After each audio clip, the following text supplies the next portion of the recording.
Hey guys, welcome to Vividly Violin and welcome to another episode of our Minimizing Nervousness video series. Today we're going to be talking about fear of failure. I have a question for you guys. Does fear of failure give you guys crippling amounts of nervousness? It's a huge problem for all of us and I'm really excited to talk about it today.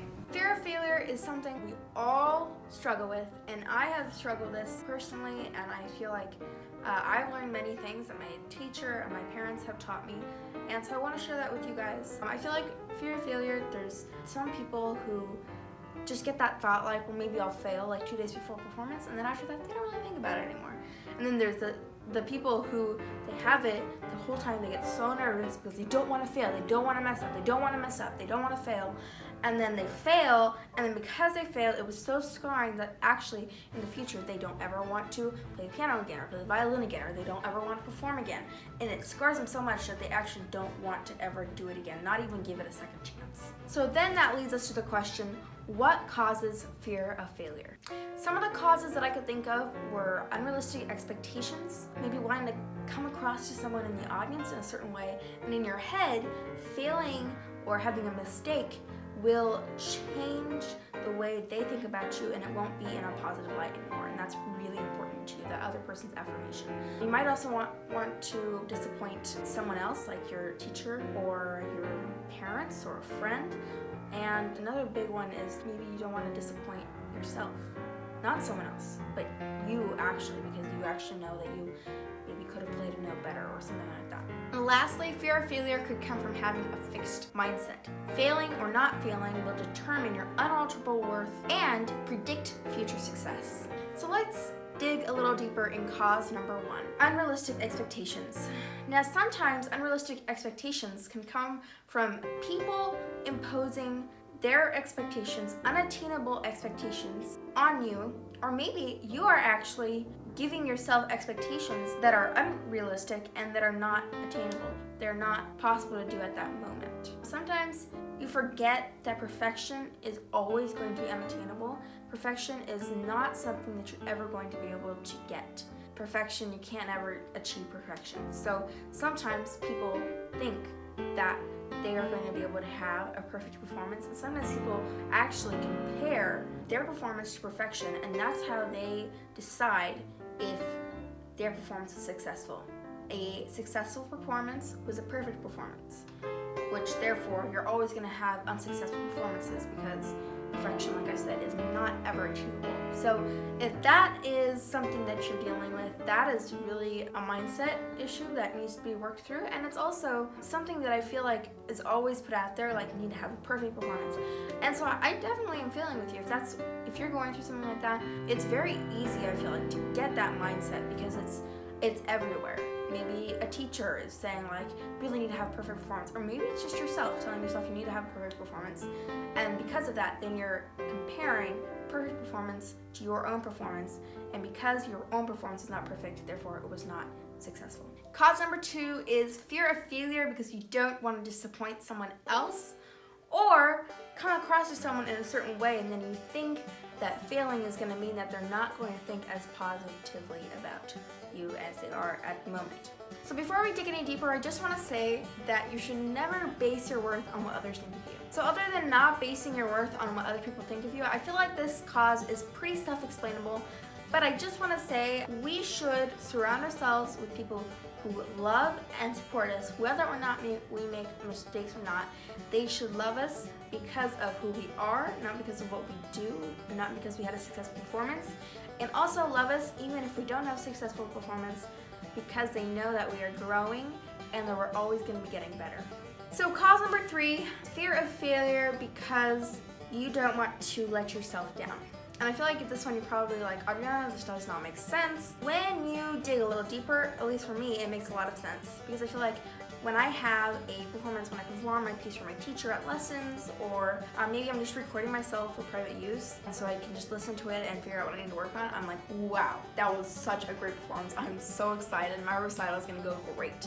And then when my recital time comes and my performance was like the worst ever, and I'm really frustrated with myself because I knew that I could have done better. It wasn't like that was my best overall. No, I could have done better and I didn't. what happened and why did that happen. As you can tell, I am still sometimes frustrated about this from my voice. It's a very frustrating feeling. I totally can commiserate with you if you're going through this right now, because it's really frustrating just knowing that you could have done better, you could have had a more successful performance, and you didn't because you just weren't focusing enough or something like that. That is why didn't I just will harder? No, the reality is that sometimes we forget after a performance, especially not a successful performance, that you were doing your best at that moment. You were playing it as best as you could, but maybe your best at that moment was not your best overall. What am I trying to say with all this? Because how am I able to make it so that my best overall is my best of the moment, that they're one and the same? And that's something that takes a lot of work, and it takes a lot of thinking through as well. It's not just all practice. Yes, there's a lot of practice involved and hard work, but at the same time, you also have to actually go back to what we were talking about at the very beginning of this series about the controllable triggers. A lot of times, what separates your best overall and your best in the moment is actually those things that can only happen at those moments. Things that maybe you were just overly tired because you hadn't gotten enough sleep last night, or maybe you were really hungry, low blood sugar, and you started to get a headache from the low blood sugar, and because of that, you're able to play your best of what the piece that you had learned with a headache and with everything else that was going on. The person who was coughing, the phone that was going off, your parents doing this, the sudden change of plans. You were really frustrated because the restaurant you're going to be going and you want to go to a different restaurant after your recital. Or it can be some of the smallest things that actually get you.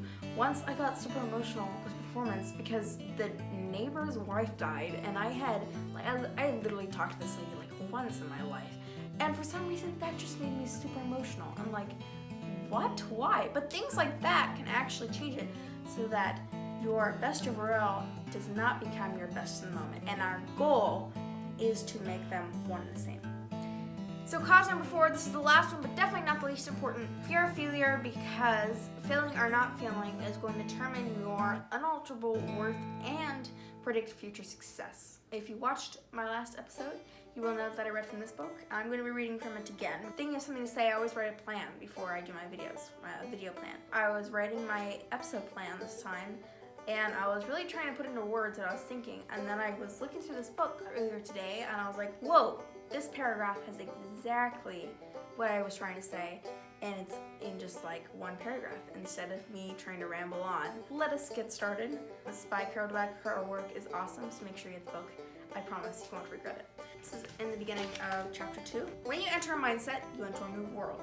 In one world, the world of fixed traits, so fixed mindset, success is about proving you're smart or talented, validating yourself. In the other, the world of changing qualities, so growth mindset, it's about stretching yourself to learn something new, developing yourself. In one world, failure is about having a setback, getting a bad grade, losing a tournament, getting fired, getting rejected. It means you're not smart or talented. In the other world, failure is about not growing, not reaching for the things you value. It means you're not fulfilling your potential. In one world, effort is a bad thing.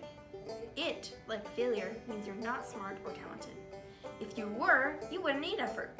In the other world, effort is what makes you smart or talented. You have a choice. Mindsets are just beliefs. They're powerful beliefs, but they're just something in your mind, and you can change your mind. So like we just read, people with a fixed mindset believe that skill of performance is inside of you. If you fail, that means it's not there and it's never going to be attainable. So to sum it up, we want a growth mindset. A growth mindset will help our fear of failure, and it'll actually help our nervousness as well, because without the fear of failure, for some people, that will eliminate nervousness or lessen it as well. Who knew that a mindset could make such a big difference? Thanks so much for watching this episode of the Minimizing Nervousness video series. I had so much fun talking about fear of failure. Join me next time when we talk about lack of confidence. Thanks so much for watching, and I'll see you guys later. Bye!